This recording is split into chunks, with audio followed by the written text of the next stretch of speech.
Hello friends, welcome back to my channel Anita's living style. ఈరోజు ఆలు బజ్జీ ఎలా చేయాలో చూపించబోతున్నాను. దీనిని చాలా ఈజీగా చేయవచ్చు. ఈ ఆలు బజ్జీలను తక్కువ పిండితో ఎక్కువ ఆలు బజ్జీలు ఎలా చేయాలో చూపిస్తాను.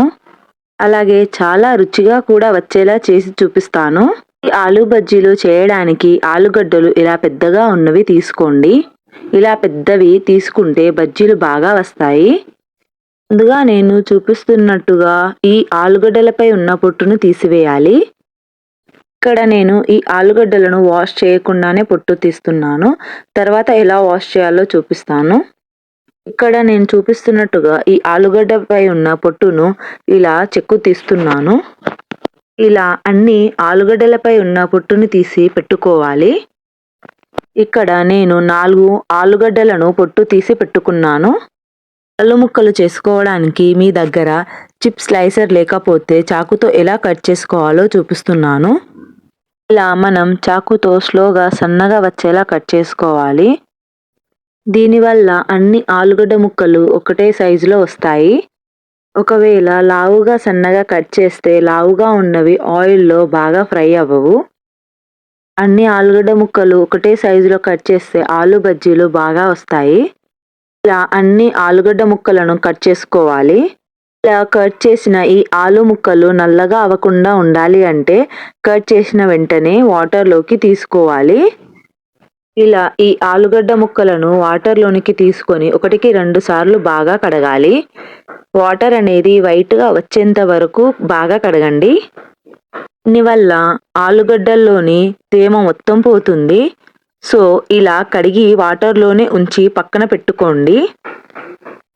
మనం కడిగి పెట్టడం వలన ఆలు అనేది త్వరగా నల్లబడదు. అలాగే కొత్తిమీర కూడా కట్ చేసుకోవాలి. ఈ కొత్తిమీర యాడ్ చేయడం వల్ల ఆలు బజ్జీ అనేవి టేస్టీగా వస్తాయి. ఇక్కడ నేను ఈ కొత్తిమీరను చిన్న ముక్కలుగా కట్ చేసుకుంటున్నాను. ఈ కొత్తిమీరను కూడా నీట్గా కట్ చేసుకొని ఒక గిన్నెలో వాటర్ పోసి పక్కన పెట్టుకోవాలి.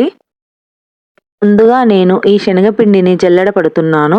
ఇలా చేయడం వలన పిండిలోని ఏమైనా చెత్త ఉన్నా, ఎక్కడైనా గడ్డలుగా ఉన్నా అవి మనం పిండి కలిపేటప్పుడు ఇబ్బంది కాదు. నేను 1/2 కిలో శనగపిండిని తీసుకున్నాను.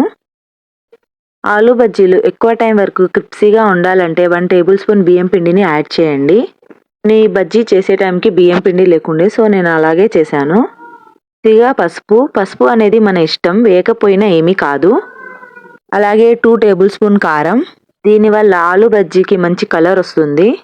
రుచికి సరిపడ ఉప్పు, చిటికెడు వంట సోడా.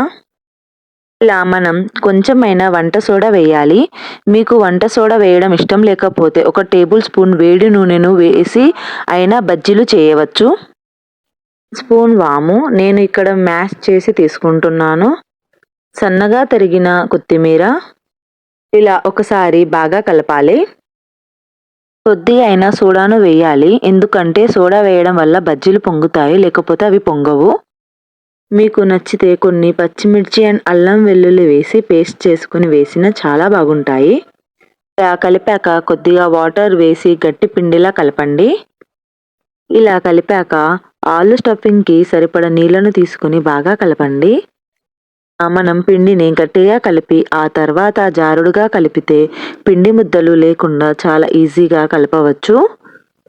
ఇందాక మనం పిండిని జల్లెడ పట్టాం కదా, దీనివల్ల మనకి ఎక్కడ గడ్డలు లేకుండా ఈజీగా కలుపుకోవచ్చు. అలాగే పిండి అనేది మరీ పలుచగా కాకుండా ఆలుకి కోటింగ్ అయ్యేలా ఇలా కలపండి. పిండిని దీనికంటే మరీ గట్టిగా కలిపితే మనం ఎక్కువగా బజ్జీలను చేసుకోలేము. అలాగే ఆలుకు కూడా పిండి అనేది బాగా పట్టుకొని మిర్చి బజ్జీల్లా వస్తాయి. కాబట్టి మనం తక్కువ పిండితో ఎక్కువ ఆలు బజ్జీలను చేయాలి అంటే ఇది పర్ఫెక్ట్ కన్సిస్టెన్సీ అండి. దీనివల్ల ఆలు బజ్జీలు మంచిగా పొంగుతాయి. అలాగే తక్కువ పిండితో మనం ఎక్కువ ఆలు బజ్జీలను చేసుకోవచ్చు. ఈ పిండిని బాగా కలిపాక కొద్దిసేపు పక్కన ఉంచండి. ముందుగా ఒక లోతైన పాత్రను తీసుకొని ఆ బాండిని స్టవ్ మీద పెట్టి వేడి చేయండి. బాండి కొంచెం వేడయ్యాక డీప్ ఫ్రైకి సరిపడ ఆయిల్ని తీసుకొని వేడి చేయండి. బాగా వేడెక్కిందా లేదా అని తెలుసుకోవాలి అంటే చిన్న ముద్ద పిండిని నూనెలో వేసి చూడండి. అది వెంటనే పైకి వచ్చి బుడగలుగా వస్తే డీప్ ఫ్రైకి నూనె సిద్ధంగా ఉన్నట్టే. ఇప్పుడు ఆలు ముక్కల్లోని వాటర్ అంతా వంపేసి ఒక్కొక్క ఆలు ముక్కలను తీసుకొని పిండిలో బాగా కలిపి ఆయిల్‌లో ఇలా స్లోగా వదలాలి. ఇలా ఒక్కొక్క ఆలు ముక్కలను ఆయిల్‌లో స్లోగా వదలాలి. ఆలు ముక్కలు వాటర్ వంపకుండా తీసుకుంటే ఫస్ట్ ఒకలాగా లాస్ట్‌ది ఇంకోలాగా వస్తుంది. టేస్ట్ అస్సలు బాగా రాదు. ఇలా ఆయిల్‌లో ఫ్రీగా ఫ్రై చేసేటప్పుడు సరిపడా ఆలు చిప్స్‌లను పిండిలో డిప్ చేసి ఆయిల్‌లోకి తీసుకోవాలి. మంటను మీడియం ఫ్లేమ్‌లో పెట్టి బాగా ఫ్రై చేయాలి. ఇలా తిప్పుతూ ఫ్రై చేయాలి. ఆలు బజ్జీలు అనేవి అన్నీ క్రిస్పీగా వచ్చేంత వరకు బాగా ఫ్రై చేయాలి. అప్పటికప్పుడు ఏమైనా స్నాక్ చేయాలి అని వెదర్ చల్లగా ఉన్నప్పుడు, టేస్టీగా వేడిగా ఏమైనా తినాలి అని అనిపించినప్పుడు ఈ ఆలు బజ్జీలను చేసుకొని క్రిస్పీగా, టేస్టీగా తినేయవచ్చు. ఆలు బజ్జీలను చేసుకొని వేడి వేడిగా తింటే చాలా బాగుంటుంది. ఈ ఆలు బజ్జీలు ఫ్రై అయ్యాక దీనిలోని ఎక్సెస్ ఆయిల్‌ను దులిపివేయండి. ఈ ఆలు బజ్జీలో ఇంకా మీకు ఆయిల్ ఉన్నట్టు అనిపిస్తే ప్లేట్‌కి ఒక టిష్యూ పేపర్ తీసుకొని దానిపై పెట్టండి. ఎక్సెస్ ఆయిల్‌ని మొత్తం అది టిష్యూ పేపర్ గుంజేస్తుంది. ఇలా ఈ అన్ని ఆలు బజ్జీలను ఎక్సెస్ ఆయిల్‌ను తీసుకోవాలి. ఇలా మిగిలిన అన్ని ఆలు ముక్కలను కూడా ఈ పిండిలో డిప్ చేసి ఒక్కొక్క ఆలు ముక్కలను మెల్లగా ఆయిల్‌లోకి వదలండి. ఎన్ని సరిపోతాయో అన్నీ తీసుకొని ఫ్రై చేయండి. పిండిని ఇలా కలిపి తీసుకోవడం వలన మనము తక్కువ పిండితో ఎక్కువ ఆలు బజ్జీలను చేసుకోవచ్చు. ఇలా ఈ ఆయిల్‌లో ఎంత ఫ్రీగా ఫ్రై అయితాయో అన్ని ఆలు ముక్కలను మాత్రమే పిండిలో డిప్ చేసి ఆయిల్‌లోకి మెల్లగా వదలాలి. లేకపోతే ఒకదానిపై ఒకటి ఆలు ముక్కలు పడి అంటుకుపోతాయి. అవి నీట్‌గా క్రిస్పీగా ఫ్రై అవ్వవు. మంటను మాత్రం మీడియం ఫ్లేమ్‌లో పెట్టి బాగా ఫ్రై చేసుకోవాలి. ఇలా ఫ్రై అయ్యాక ఆలు బజ్జీలను తిప్పుతూ ఫ్రై చేయాలి. ఇలా తిప్పుతూ ఫ్రై చేయడం వలన front and back side 2 side క్రిస్పీగా ఫ్రై అవుతాయి. ఒకవేళ మనం మంటను మీడియం ఫ్లేమ్‌లో పెట్టకుండా హై ఫ్లేమ్‌లో ఉంచి ఈ ఆలు బజ్జీలను ఫ్రై చేసుకుంటే లోపల ఉన్న ఆలు అన్నవి మంచిగా ఫ్రై అవ్వవు.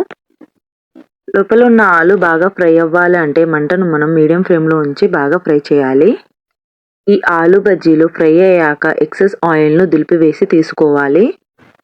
కరివేపాకును నూనెలో వేయించేటప్పుడు మెల్లగా కలుపుతూ క్రిస్పీగా అయ్యే వరకు వేయించుకోవాలి. రంగు మారి కరివేపాకు కరకరలుగా అయ్యాక ఆ కరివేపాకును తీసి మనం ఆల్రెడీ ప్రిపేర్ చేసి పెట్టుకున్న ఆ ఆలు బజ్జీ ప్లేట్‌లో తీసుకుంటున్నాను. ఇలా నూనెలో వేయించిన కరివేపాకు మంచి రుచి, సువాసనను ఇస్తుంది. ఈ రెసిపీ మీకు నచ్చితే మీరు కూడా తప్పకుండా ట్రై చేయండి. ఆలు బజ్జీ టేస్ట్ సూపర్‌గా ఉంటుంది. ఎంత బాగా ఫ్రై అయ్యాయో చూడండి. మీకు ఈ వీడియో నచ్చితే లైక్ చేయండి, షేర్ చేయండి అండ్ మా ఛానల్‌ను సబ్స్క్రైబ్ చేసుకోండి. Thank you for watching.